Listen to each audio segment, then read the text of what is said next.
The skies above Manhattan, usually a patchwork of brilliant blue and distant clouds, were choked by a thick cloud of toxic smog, a gray, acrid blanket that strangled the light and made the air heavy and poisonous. Alarms blared across the city, not from explosions, but from the sudden, catastrophic failure of air filtration systems. The air supply was rapidly being compromised. However, amidst the decay, an unexpected sign of defiance emerged. Thick, resilient vines began cracking through the asphalt, pushing through the concrete sidewalks and the decaying infrastructure, clawing their way upward as if fighting back against the pervasive pollution. Spider Man, alerted by the catastrophic air quality reports and a desperate choking alarm in his spider sense, swung toward the financial district, the epicenter of the smog. The air was so toxic that even his advanced mask filters struggled to cope. This isn't a natural smog, he wheezed, clinging to a vine that had rooted itself deep in a subway entrance. It smells industrial, chemical, and ancient. It's like the city's worst industrial sins just decided to materialize. He knew that a chemical agent this potent required immediate radical action.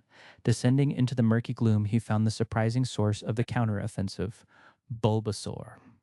The small Pokémon, its bulb glowing with a fierce, cleansing green light, was actively directing the massive, resilient vines. Bulbasaur, recognizing the pollution as a mortal threat to all life, was unleashing an uncontrolled, powerful surge of plant magic, a desperate biological defense mechanism to purify the air, causing the resilient vines to act as massive natural filters, absorbing the toxins and pushing back the smog. But the sheer volume of pollution was overwhelming, and the effort was visibly draining Bulbasaur's life force, turning his normally vibrant green skin a dull, sickly hue. Bulbasaur, the Pokemon cried out, indicating the pollution was too vast, too powerful. Spider Man realized the situation was twofold.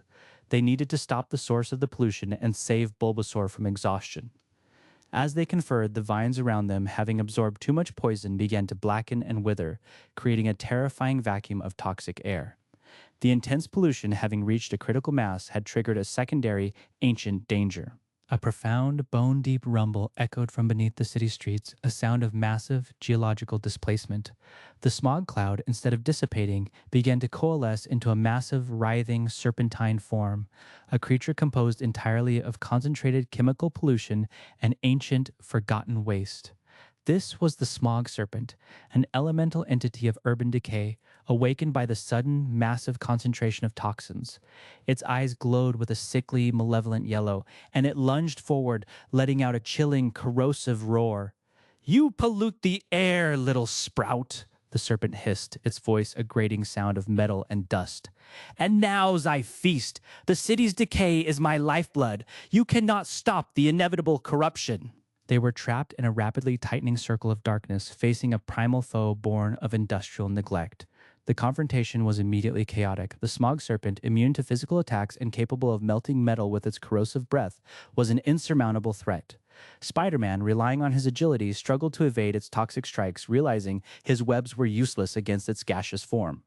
Bulbasaur, weakened by the smog, could unleash small, frantic razor leaves which merely chipped away at the serpent's massive form. He realized that the greatest danger was not the serpent's physical power, but its ability to corrupt the pure air, spreading fear and despair. As they fought, the air around them became thicker, more corrosive, and the surrounding plants, which had briefly fought back, died with terrifying speed. Suddenly, a figure emerged from the smog, cloaked in a protective suit and wielding a massive sonic dispersal cannon. Dr. Morwenna Vane, an environmental terrorist obsessed with cleansing the world through manufactured ecological collapse. She had engineered the initial smog with an ancient industrial toxin, knowing it would awaken the primordial serpent, which she intended to use as a weapon against the world's major cities. "I will cleanse this world of its industrial filth," Vane shrieked, firing her sonic cannon, aiming to overload the serpent's already chaotic energy. Her sonic attacks were accurate, but they were also wildly unstable, feeding the serpent bursts of chaotic energy and making its movement even more unpredictable. Spider-Man realized the plan. Vane wanted to use the serpent's power, but not control it. She wanted to unleash pure, catastrophic chaos. "We have to stop the serpent from going full Nova," Spider-Man yelled, the words catching in his throat. Bulbasaur, seeing the true enemy, nodded. He realized his purification effort was the key. He looked at the massive serpentine form, then at the weakened vines around him, and a powerful idea sparked. He wouldn't fight the pollution, he would purify the core of the smog creature. He began channeling a continuous, powerful surge of his cleansing life energy into the largest remaining vine. The vine, infused with his power, began to grow rapidly, twisting into a powerful vine based shield around him and Spider Man. The serpent roared, its body recoiling from the sudden, powerful influx of life energy. Spider Man, seeing the serpent momentarily destabilized, realized his new role, guiding the organic attack. He began firing strong, non toxic anchor webs into the sides of the serpent, not to restrain it, but to give Bulbasaur's rapidly growing vines something to cling to and grow along. The battle became a visceral contest of will, Vayne firing her chaotic sonic blasts, the serpent thrashing wildly, and Spider-Man and Bulbasaur rapidly creating a colossal organic purifying anchor. Bulbasaur poured every ounce of his power into the vines, forcing them to grow over the serpent's body, acting as a massive living air filter.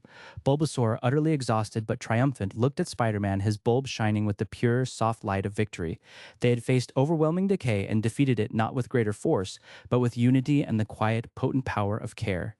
Their Pokemon Storytime was a testament to collaboration, showing that even the smallest acts of ecological defiance, when amplified by partnership, can clear the air both literally and emotionally. Life lesson: even small acts of care can clear the air literally and emotionally.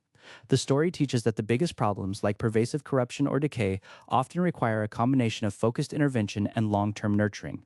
When individuals, even those with wildly different skills like agile tech and slow, steady nature, work together to purify the source of the problem rather than just fighting the symptoms, they can restore health and harmony to the entire system.